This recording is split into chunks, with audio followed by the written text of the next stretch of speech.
तो पिछले वीडियो में हम लोगों ने बात किया 16 महाजनपद। और वीडियो में आगे बढ़ते हुए हम लोग बात करेंगे कि मगध साम्राज्य की। बेसिकली उसमें 16 महाजनपद थे, तो मगध ही क्यों आगे आया? क्योंकि उसमें जो था कि वत्स, मगध, अवंती, कौशल, ये 4 महाजनपद जो बहुत ही स्ट्रॉन्ग थे। लेकिन मगध ही क्यों आगे आया? क्योंकि वहाँ का जो राजा था वो योग्य था। चारों ओर से पहाड़ी से घिरा था, वो गंगा घाटी का मैदान था और नदी से भी घिरा हुआ था, और मगध के शासक योग्य थे। ठीक। तो बेसिकली मगध का उत्कर्ष हो गया। तो उसमें जो थे, पहले हम बात करें तो हर्यक वंश। हर्यक वंश का जो संस्थापक था वो था बिंबिसार, जिसे पितृ हंता वंश भी कहा जाता था, क्योंकि ये बिंबिसार का जो लड़का था अजात शत्रु, वो अपने पिता का हत्या करके राजा बना, और अजात शत्रु का जो लड़का था उदयन, वो भी पिता का हत्या करके राजा बना। तो इसीलिए इसे पितृहंता वंश कहा जाता है। तो बिंबिसार का बात किया जाए तो ये 3 प्रकार की नीति फॉलो करके अपना राज्य बढ़ाया: युद्ध नीति, मित्र नीति और विवाह नीति। युद्ध नीति में बात करें तो अंग जनपद था, उनके साथ युद्ध किया, और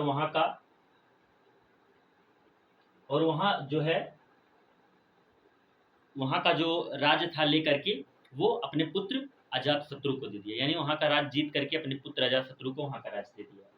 मित्र नीति की बात करें तो अवंती के शासक जो थे चंड प्रदोत, जिन्हें पीलिया हो गया था, तो अपने जो एक राज्य वैद्य था जीवक, उनको भेज करके उनको ठीक करवा दिया और उनको अपना मित्र बना लिया। ठीक। और विवाह नीति की बात करें तो लिच्छवी नरेश चेटक की एक पुत्री थी जिनका नाम चिलना था, उनसे विवाह कर लिया।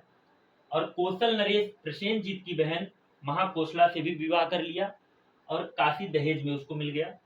और मृदु देश की राजकुमारी जो थी क्षेमा, उनसे भी विवाह कर लिया। तो इस तरीके से 3 युद्ध नीति, विवाह नीति और मित्र नीति का पालन करके अपना राज्य बढ़ा लिया। और उसी समय उसका जो एक लड़का था अजात शत्रु, वो अपने पिता का हत्या करके और वो राजा बन गया।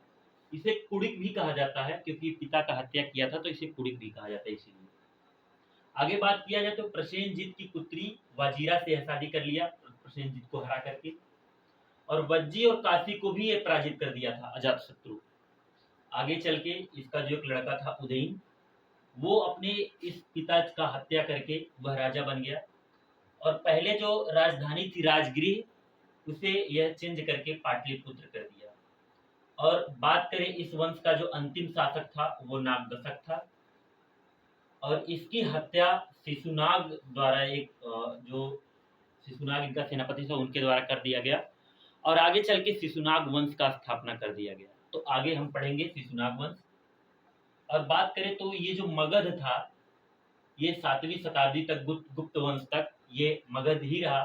उसके बाद आगे चल के यह कन्नौज बन जाएगा, और आगे चल करके यह दिल्ली बन जाएगा, जिसपे 5 डायनेस्टी ने राज किया। ठीक है, तो मिलते हैं अगले वीडियो में। और अगला जो हम लोग का टॉपिक होगा वो शिशुनाग वंश होगा। ओके, ठीक है।